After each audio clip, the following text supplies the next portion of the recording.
समूरी सिंध वासियुनि लाइ ख़ुशख़बरी ख़ुशख़बरी ख़ुशख़बरी। पंजनि वाचन में वक़्त खे ठाहे छॾियो ऐं पंहिंजे पाण खे तयारु करे वठो। हिकु धमाकेदार दिलचस्प टपाल मेज़बान जशन जमालो शो तव्हांजे पंहिंजे शहर किथे मोरो में तयारु थी वञो। हिकु अहिड़ी न विसरंदड़ सफ़र लाइ जेको न रुगो दिलचस्प दिल फरेब ऐं दिल विंदराईंदड़ हूंदो, जंहिंमें हूंदा तव्हां लाइ बहितरीन इनाम ऐं उन खां अलावा ॿियो घणो कुझु।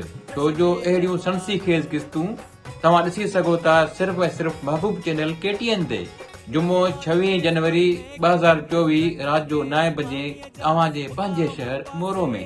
उहे इनाम इकराम रखिया विया आहिनि सिर्फ़ ऐं सिर्फ़ तव्हांजी ज़िंदगी जे ख़ुशियुनि खे भरण लाइ। तंहिं करे पंहिंजी ज़िंदगी जे ख़ुशियुनि खे टिमटार करण लाइ ॾिसंदा रहो महबूब चैनल KTN। वक़्त जूं सुयूं हलाए छॾियो ऐं अहिड़ी दिलि फरेब विंदर लाइ उबती गणप शुरू कयो।